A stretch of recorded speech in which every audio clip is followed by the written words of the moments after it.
Hello and welcome to Foshty. Today I have Abby Kotun with me, and we're excited to talk about Foshty, as you know, from our shithole countries to you, where we talk to young African immigrants, first generation Americans, about their experiences, stories, and just perceptions about adjusting to life here, both from their parents' perspective in some cases and theirs. So Abby, welcome and thank you for joining us. Thank you for having me. So generally, I like to start with just the question about home. Where do you call home? For me, Houston is home. Okay. I was born in Providence, Rhode Island, but I was only there for 10 days, and then we came here, and I've been here ever since. I moved to California for a little while, but With the family, or you on your own? myself in adulthood. Okay. But other than that, I've been here. I went to U of H undergrad. I went to U of H law school. So really, Houston girl. Yeah. Houston is home. Houston's home. And Nigeria has never been home. Never been home? Because I've never lived there. Okay. Have you visited often? I have. The first time I visited was actually, what year would that be? 2004. So my first time. My first time. And I actually have an older sister who was born and raised in Nigeria. So I never met her until 2004. Okay. So that was my first time going to Nigeria. Since then, I've been probably every 2 to 3 years. Never twice in 1 year, but sometimes closer together than other times. But yeah. So how was that experience, if you can remember, if you can?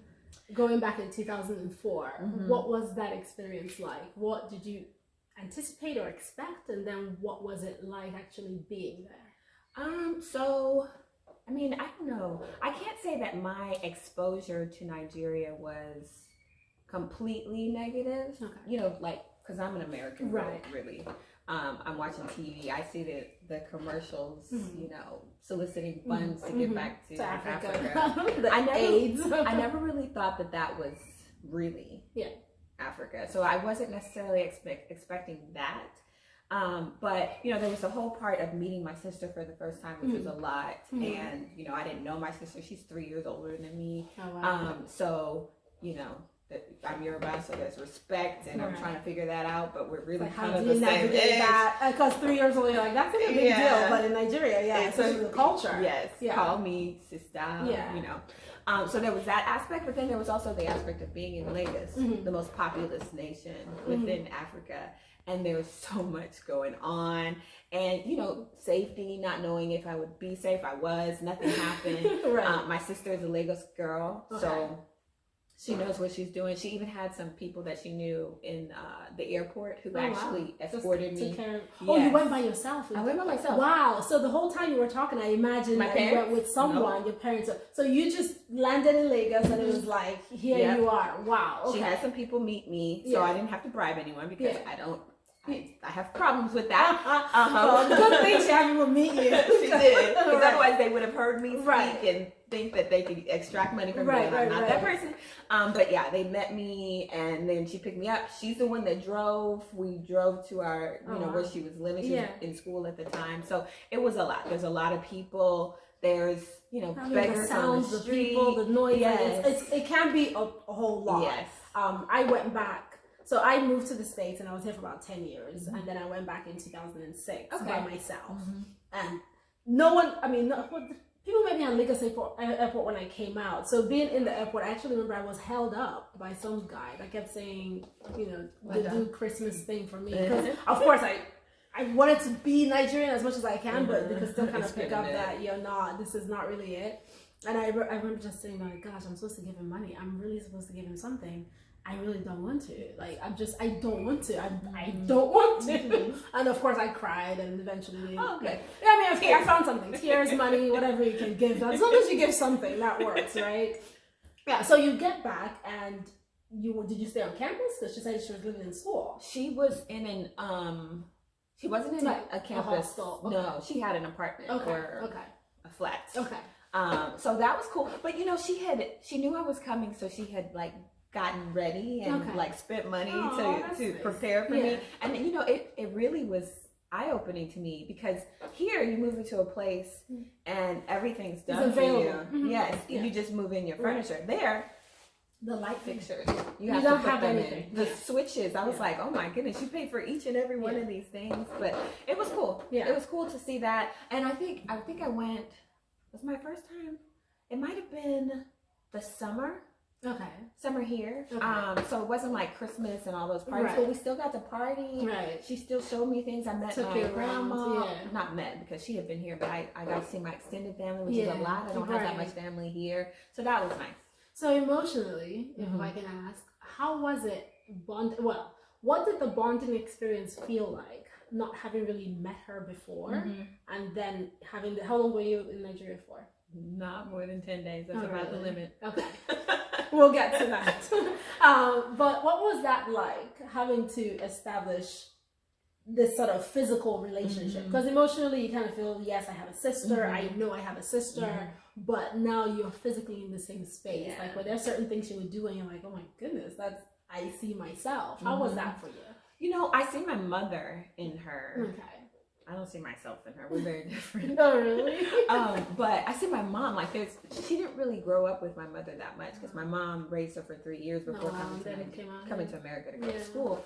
And so that was weird. That was like not shocking, but surprising, pleasantly to see my mom in her and her mannerisms. Despite the time apart, like it was just there. It's like, yeah, you're my sister. But I think it was good. You know, I'm a very conservative person. And I'm a very respectful person, so I was trying my best to be respectful, but I'm also American, so there were things that I'm sure she expected that I was doing wrong, but then she was trying to, like, not be too hard on me. Right, and so there were a few days of bliss, and then there's like, you know, you really should be calling me sister. Oh, really? Yeah, eventually? so I'm like, but you know you're my sister. Like, why would I call you that? Why don't you remind you every time that you're my sister? Exactly. Like, what does that mean? And it's a very... It maybe shows my stubbornness, but after she said that, like, she's basically saying I should not be calling her by her name. And so after she said that, I actually stopped calling her name. Period. Yes. Yeah. No, I just didn't say anything. Yes. I'll just speak to you. Yes. I'm not necessarily stubborn. It's not good at all. But that was fun. How about now? Do you call her sister? Sometimes. Okay. Sometimes. You're aware of that desire. Because that's really part of it too. Yes. Like, yes. I'm older than someone, and I want them to recognize that I am the older person. And I guess when you're part of the culture, so you call people older than you sister, so you now expect that when you're older than it's your turn, will call you that. Yeah. And so I do. Yeah. And it's funny because it really drove it home when my younger siblings were then taught to call me sister, which I don't require at all. Yeah. But then my sister is a very obedient type of person, and so she does. She calls me Sister Abby, which is really weird. But then I see my younger siblings doing that, which is paying respect, and so I really shouldn't be stubborn. So I do. But you sometimes and it's sometimes not also that's part of what happens. It's not necessarily being stubborn. It's just the cultural differences between the experience of growing up in Nigeria and the experience of growing up here just shape you. They just shape you differently. Sometimes you're not even aware of it until you're confronted with it, like you did, like you had to be, to realize that it's the wiring is different subconsciously. So you mentioned 10 days because sometimes I like to ask what's the limit as to how long you can be in Nigeria. Yours is 10 days. Yeah. Why is that? What starts happening by day 8? So since then, so the first few times I went, my sister was like my bodyguard and she would take me everywhere. Now, since then, a lot of my friends have graduated from college, have moved back to Nigeria, and so they have their own spots and they have generators and everything. Okay. And this last time that I went, which was last year, April, I was able to use Uber so I could get around. My friend was setting up an Airbnb, and his house is beautiful, like designed from the ground up. And so there are places that you can stay, and really I just had a lot of fun, which I usually do, but I just felt a little bit safer. Okay. And this was VI, as opposed to Ikorodu or outside of the mainland. Right. So I just felt very comfortable. But even with that, there are, I mean, like the people that turn on their generator so that you can have electricity cannot keep it on all the entire time. Right. And, you know, you eat out and there's a limit because everything is really expensive. The people that live there are not living like visitors. Right. And they're not trying to eat out every single day either as just a way of living. That's that's not the norm. It gets expensive. And then actually, when you go for vacation, people stop their lives to come and visit you. Right. But how long can they do that for? They can't get bored. Right. And at some point you're gonna not be able to deal with because it's the conversation sometimes we get rid of because it becomes us getting to reacquaint ourselves over and over again, and after a while, okay, so great, and then now that's regular life, and let's continue. Okay, my thing, which is partly why I asked that, is my thing is about 2 weeks, and I say it, and I can't explain it specifically, but there's this thing with water pressure for me. Interesting. I don't know. I've stayed in hotels. It just doesn't. Maybe it's my shower head. I don't know what it is. Maybe it's a shower head that I need. But it's after a while, like I want a deep scrub, but I just want like an exfoliating with like a deep hot, really hot, with intense pressure, and then I can't really get it anywhere. So I want to come back to my house. Take a good bath. I can't go again. I mean, I'm taking baths, right? But it's something. And at some point, I get back here and I come back to my house and we're here. And I mean, I don't want to talk about all of the problems of the country, but one trip I went, I saw a bad accident on the road, and I thought to myself, how is the ambulance coming? No. Is there 911? Although there is its own equivalent, but and you get to the hospital, they're not taking your insurance. Do you have enough money? Exactly. Healthcare, like all that stuff starts to get to you. I almost feel like I'm rolling the dice sometimes when I'm there, although I'm careful and all of that, but that also plays in the back of my mind. So because you never really know what happens, and that the fact that you've witnessed something also makes it real, right? I think for some of us, we are aware of it, and I think somehow we choose not to really think about those things when we go, because accidents can happen anytime. I know someone that went to visit for a wedding, and the day of the wedding he had an accident, and it was a head injury that someone, I mean, some doctors of friends and relatives would say it could have just been dealt with if we had the right resources that he could have gone to, but he had to pass away in a car because they went from hospital to hospital and no one had just the necessary, equipment and whatever necessary skills to get it done. So that is something that we don't always talk about, but I think we're all aware of it. Like you just, you, by the grace of God, universe, guidance, you're protected in some way, but that is something. And then the question becomes, as I ask about home, I kind of always have to bounce and deal with home. I don't think I can define where home is, because I feel some parts of me home is Nigeria, some parts of me home is the US. But then it becomes, what can you, is there anything that one can do from here? You've heard in cases of some people go back home to start a business or healthcare center or access to, the heli flights or something. But for the masses, is there anything that you see from your perspective or your circle of friends or influences when these conversations are had as a way to actually help influence? And do you think that is our responsibility as citizens or descendants of the country to not just to care, but to act on it? I do think it's our responsibility. I do think also, though, that we have limited effect, limited influence. From here. Okay. Although the recent story happenings with Shora, that kind of proves that we have some power. Because no one was listening to those on ground there. But I believe that more pressure from America caused them to release him. We don't know what will happen eventually. But I think that there's some influence. I think that everybody has, that you have your own situation.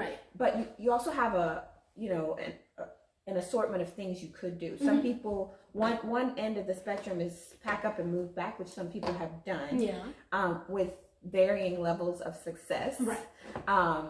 Then there's also visit more. There's the other side of the spectrum I don't really agree with either, which is just give money. And it becomes like a humanitarian philanthropic type of thing. I think that this generation, our generation, is probably going to have to figure out, we want to make money. That's why we're here. We want to make money there. And also have an impact. So social impact type business. Some influence, I think that's where we'll go. I had someone, so I interviewed someone recently, and he expressed that he doesn't see himself ever going, and he's a first generation immigrant, so he was born in Nigeria, but lived in Nigeria at some point and then moved to the States. And the question about moving back, so you mentioned some people that that have moved back, Well, you talk to him about moving back, and he says, no, why? I mean, why would you move back? What are you looking for there that you can't get here? Or what are you hoping to accomplish? So some people have this perception that going back to Nigeria is not really beneficial.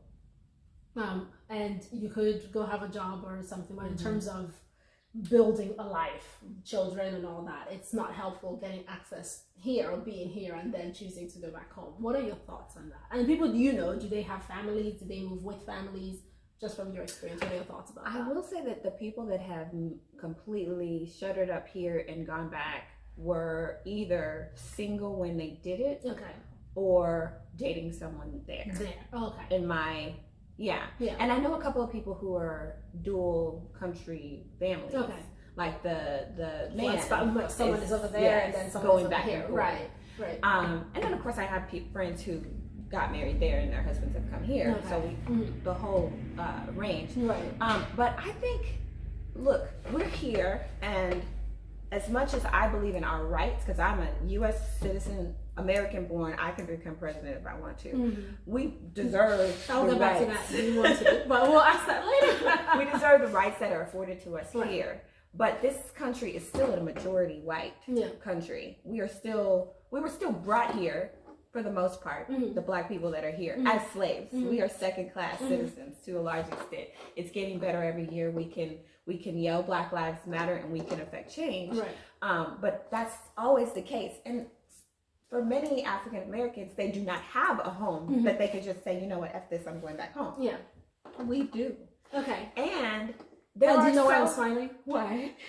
The reference to home. Because you just said we do. Yes, so it's just that thing. I can have two homes. Right. And that's really where it comes in, because we do, no matter where, it does, you're born here and that's great, but even in this context, you do realize that there is somewhere else. There is a home, there is a potential landing spot should you be required for whatever reason. Which they cannot do. Which they can't do. Well, I could run to my father's land. Exactly. You have that option. And that's, the whole idea of Foshty really is part of that awareness that there is something about us having options. Right. But no, going back to what you were saying, just being in America and going back and forth. My question was going to be, would you ever consider on your own accord to move back, and why? If there was ever a circumstance that would, you're born here, Rhode Island, and growing up in Texas, would there ever be a circumstance where you say, you know what, I think I want to do this? So I was going to say that as much as we talk about the negative aspects of Nigeria, there's a whole subset of society that is living better than we are here. Oh, absolutely. And they're working less hours. They have better quality of life. Yes. Of course, they have to get on a plane if they want to see a good doctor. Well, we have good doctors here too, but and private hospitals and private insurance. I mean, it's a whole world. It's almost like an under. If you have, right? It's the capitalistic experience when you're very wealthy. Yes. I mean, some of them come here and spend more money. Yes. We'll feel like goodness. How? Like how? I want what you have. Exactly. Right. So I think I've always said I used to work for Chevron, and I've always said my requirements for moving back to Nigeria or to Nigeria are Chevron County. Okay. So yes, if I can move to a place where contained environment. Yes, and it's contained resources. It's got Western standards, electricity, water, healthcare. Yes.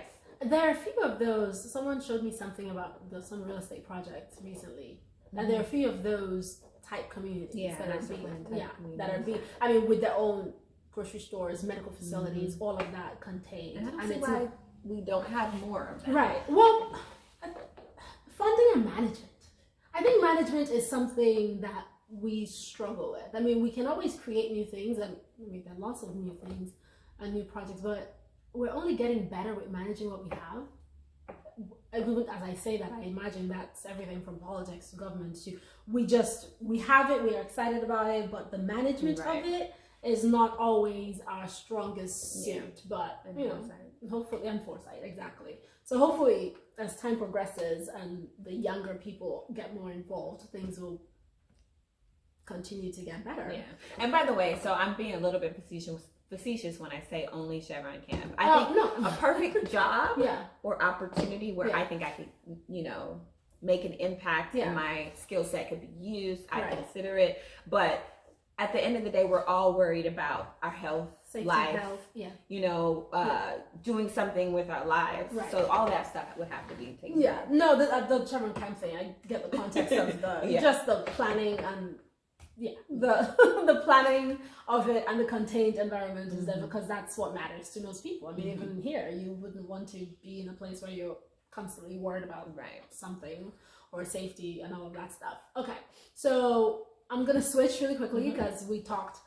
You mentioned being American and just if you wanted to be president, you could, and I'm sticking to that just because I know a little bit about you, and sometimes I think at some point I may have mentioned that you should run for politics. You should get into politics. I'm not saying you should because I don't know your interest, but I am curious because that is something that we being immigrants, first or second generation, and I'll ask about your parents in a bit too, but we have a host of options. Like our parents raised us, you know, doctor, lawyer, engineer, do this, and it's all fantastic. I think part of it is we all have good careers, most of us, and we have the options to do anything else that comes as part of that, but the idea is to establish your career first. I don't see as many of us getting into politics. I think recently maybe I've started seeing little sprinkles here and there. So I'm always curious whenever I observe people that seem to be very interested or at least vocal about political actions or activities going on. And you are one of those people on social media, you do tend to talk about politics. Do you have an interest in politics beyond just here is what's going on in our environment, get involved? Are there other underlying? I wouldn't say there's any underlying things. Okay. But you know, every position I've ever run for, I think I've run, and I'm talking nonprofits or professional organizations, it's been because I see a need and I don't necessarily see that the options we have to fill that need are the best. And I think that I can add some value to whatever that is. So that's why I've run for different positions in the past. So it's possible. I keep that possibility open, and I've been trying to participate when other people are running. So I had a friend who was running for Missouri City Council. I helped on his campaign.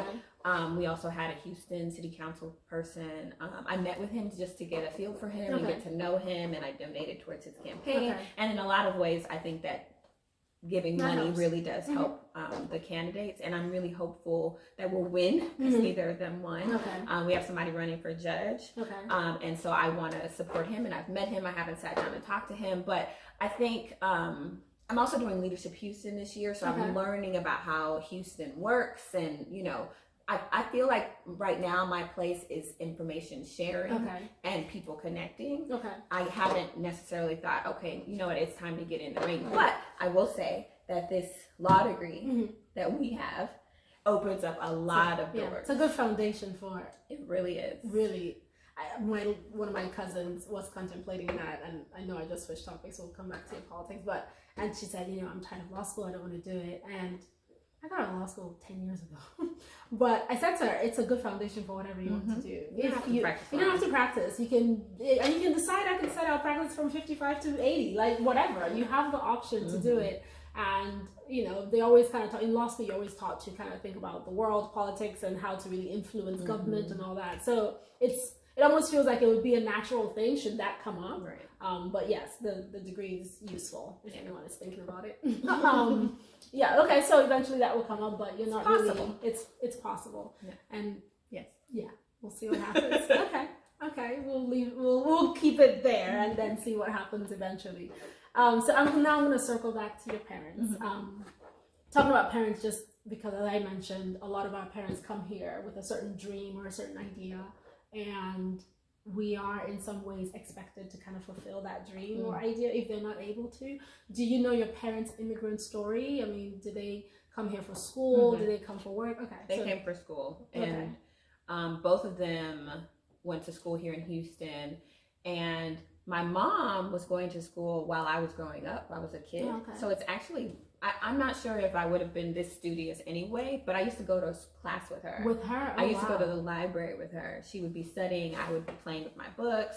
And so I think it's a real reason why I'm such a disciplined and, disciplined person, and also self-contained. Right. Because I didn't have an older sibling to grow up with. Right. She was in Nigeria, so I could just entertain myself. Entertain yourself, kind of take care of what you need to take care of. But that's really fascinating when you talk about being in a library and around studying as a kid. Now that's when people begin to think about having children, we're all kind of conscious of what sort of environment you want to put your children around and what you want to expose them to.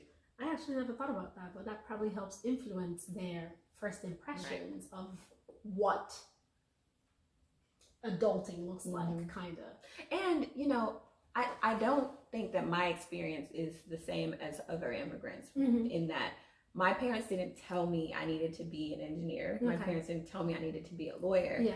They kind of just, they probably had an expectation that I would go to college, but I knew that because I saw you go to college. Exactly. I'm going to do what you do. And you see what they've done and accomplished so far, so you're not going to do less. Right.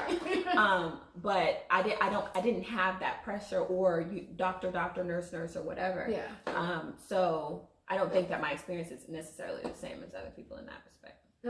Okay. So we're getting to our last few minutes talking, and naturally, in our culture, we always talk about marriage and kids because that's what you're kind of in some way expected to do.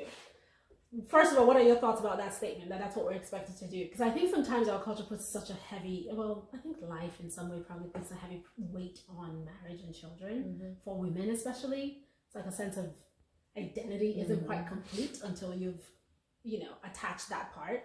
I remember when I got out of law school, there's an aunt I told, I was so excited. I got out of law school, I was 24 and 25. I was like, oh my God, yeah, we're gonna go. And she goes, okay, so what about your diploma? I'm like, your diploma? What diploma are you talking about?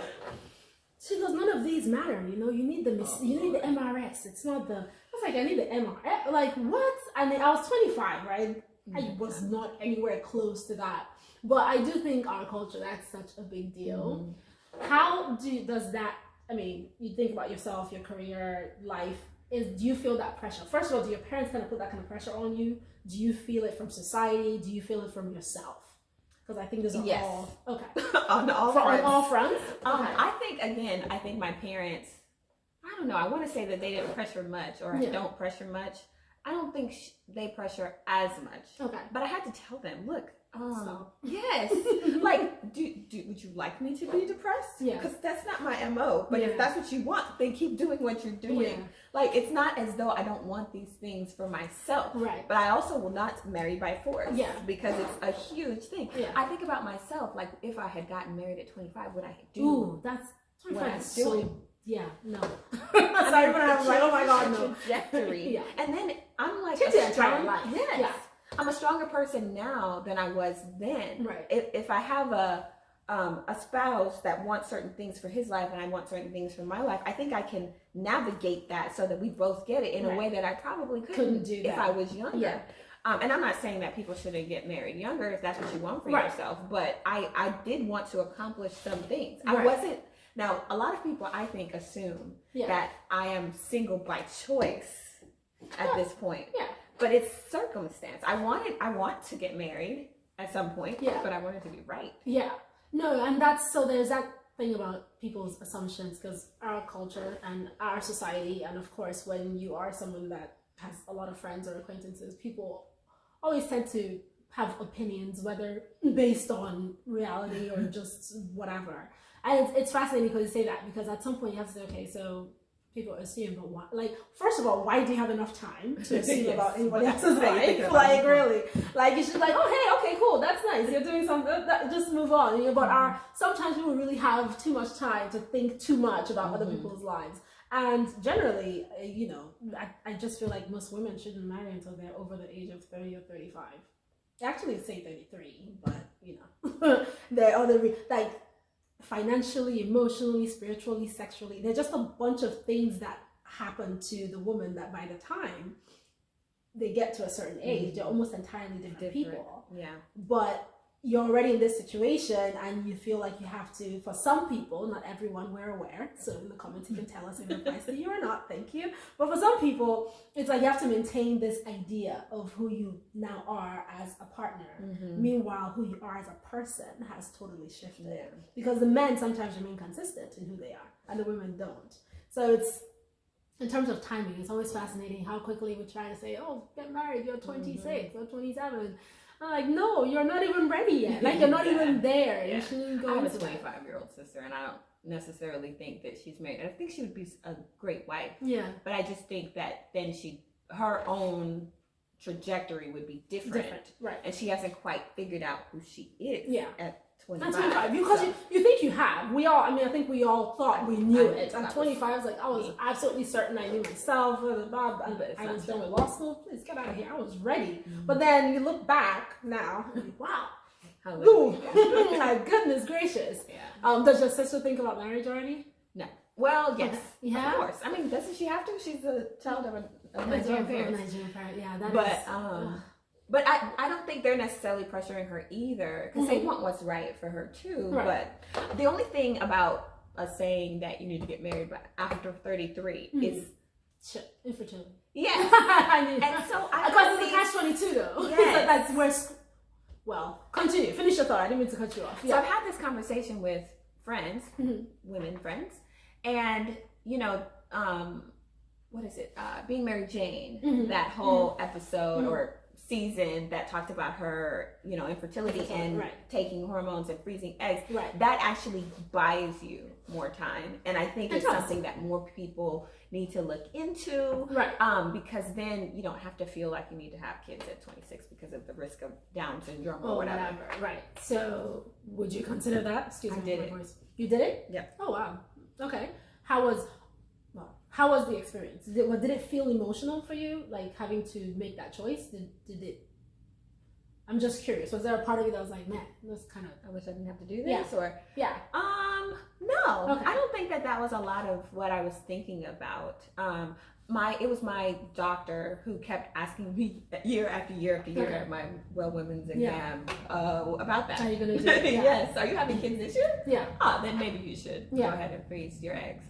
So it was her that did that. I don't think that was part of it, but you get injected with hormones and stuff, right. But I wasn't as emotional as I thought I would be. And I really do think it gave me more time. Yeah. And because they just tell you the risks, and you don't want those. But then I also can't just go out and buy a husband. Or would you ever consider having a baby without a husband? Would I ever do it? No, I don't think so. Okay. I would ever consider it. Sure. Yeah. It's funny because my grandma, my dad's mom, she's late, but she told me years ago in my 20s, we were at a gas station. My dad was outside of the car getting gas, and she said, "So you get boyfriend?" No, grandma. No, grandma. It's okay. Children first. Yes. Yeah. And I told my mom that story, and I've always thought it in my head. But there are some schools of thought that why not? You know? Yeah. And the more millennials take over the world, the more we're like, you know what, why not? Some of the rules don't apply anymore. I am sometimes part of that school of thought. Like, I do feel like, I do think there are certain cultures that do it, maybe not on purpose. The whole idea of having kids early for a woman, I know it doesn't fit what we're expected to do, but let's say you have kids in your 20s. Let's say you have a family structure where your parents are available and can help. You have kids in your 20s. I have a couple of friends who actually had kids early, not by choice, of course, but their parents helped raise the kids. They finished school, they went to grad school, professional people. By the time they're in their 30s, the kids are teenagers.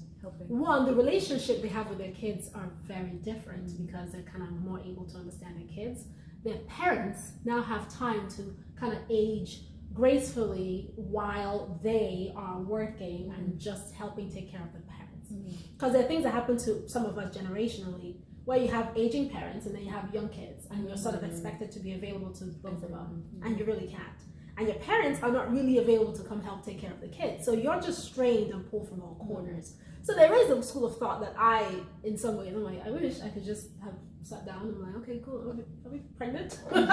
Yes, there might be judgments because our culture, we like to judge. You know, have the kids and then move to a certain point, and by this time you're like, okay, great, you're like 10, 11, 12, let's move on and move forward. But and then you have an oops baby. Huh? Then you have an oops God. baby. Yeah, no, that's I was like, oops. But the funny thing is, in my 20s, I actually didn't want kids, right? It's interesting when I say that, because people who I grew up with were aware of that. I was vehemently like, no, I don't want kids. I don't even care for marriage. Like, whatever. I don't want to do it. But at some point, I don't know if it's cultural or self-inflicted, but somehow all of that begins to pull at you, and or maybe it's just biological too. And then you end up somewhere. It's okay, this is cool. But it is a thing that now we need to be more conscious of: freezing eggs, having options, because there are lots of options. There are options available. I even think the options of having kids when you're self-contained is also on the table. And I mean, really, I know that we're judging people, but what's the worst that could happen? Yeah, the judgment thing is just everyone wants to be able to point fingers at someone else.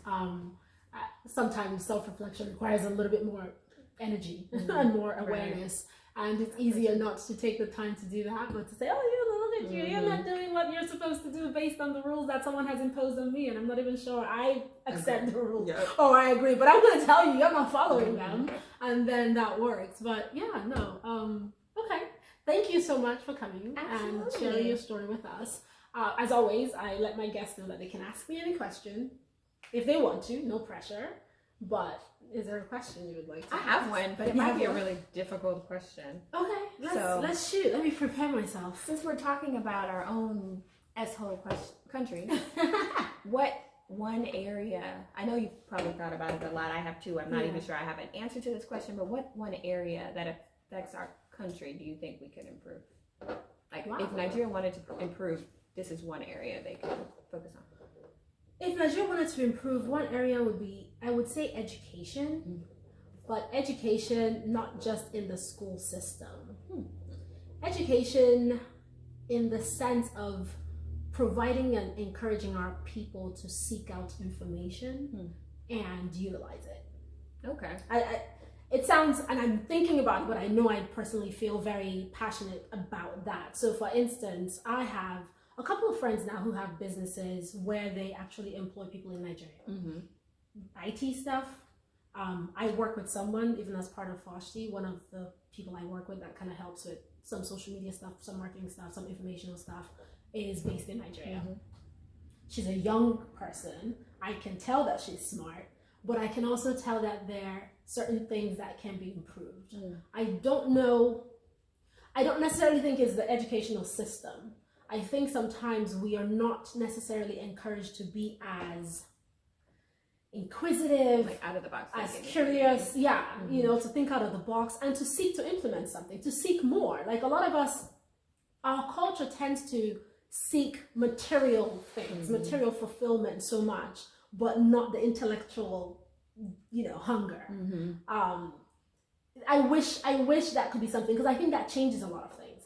I think if you give anyone the strong desire to want to seek out information, to improve themselves, improve their environment, think of how to, I don't know, whatever it is, think of how to manage money, think of how to really manage business, whatever, you will really see a thriving future when people are empowered and encouraged to think outside of the box. Our culture still uses that, oh, you must do A, B, and C. This is how you do A, B, and C. You must follow the rules. Say yes, ma, say yes, sir. And then everyone walks around like a zombie. Even when the little people think, the few people that think they're stretching, you come to the US and you're like, no, your stretch is not even at the minimum. You know what I mean? So I think, I use education, but I'm not sure if it's really education, but I do think foundationally that is part of that. When we stop clipping wings of our younger people, then our future can be totally different. People will soar a lot faster, a lot easier. Because right now it just seems a lot more of the wealthy people soar, you know, because they're exposed to more and they're given more leeway to things. The few people that are not economically advantaged that do soar, either they come out of the country or they're able to get access to something else. it's a tough thing because I want to have a Foshty episode where I'm going to Nigeria in a few weeks and I want to sit down with a few young people and actually just talk to them and ask them questions like that, and to get their thought process, because we have so many resources and so much potential in the country, but how can we really have that make an impact, harness it and have it make an impact? But okay. Interesting. Thank you. And the questions help me think about what I'm doing and why I'm doing it as well, right? Because it's a fun creative project, but there's really a bigger desire to have this conversation. There's a bigger desire to actually push these conversations outside of just you and I talking about it in our living room to other people hearing it and, maybe change or just get curious about something else beyond what they know. As always, thank you. Thank you. Yeah, thank you. Appreciate it. And hey guys, thank you again for joining us. This is Foshty. And as always, you can reach out to me on Foshty_TY. Follow us on YouTube, Foshty Conversations. And I am Zaya Felix, and this is Abby. How and where can someone find you if they want to follow you or ask you a question or reach out to you? What's your social media platform? It's Abby Kotun, ABBYKOTUN. You can find me almost anywhere that way. Yeah. Okay. And I have to kind of go back to this because you mentioned it and I forgot to ask. You mentioned you were part of Leadership Houston. Can you talk a little bit more about what that is? Sure. Just for someone who doesn't know and they kind of pick it up and they're curious. Sure. So Leadership Houston is a program that's designed to show already leaders, how Houston works. And so we have certain class days, and in those class days they teach us certain things. So like the last one was a government day. We were at City Hall, we heard from the mayor, we heard from City Council, we heard from the what other branch would that be? Judges. And so we learned about governmentally how does the city work. We learn about real estate, we learn about all kinds of things. And then we also do a class project. It's an excellent way to meet other leaders within the Houston community. If you look at past Leadership Houston classes, you will see future mayors, future CEOs of business companies, and all that. etc. Okay. It's a great program. Okay. Expensive, but great. Okay. Oh, so you pay for it to be a part of it. Oh, I see. Okay. And I was able this year to get my firm to support. Nice. But sometimes you have to pitch in a little bit. Yeah.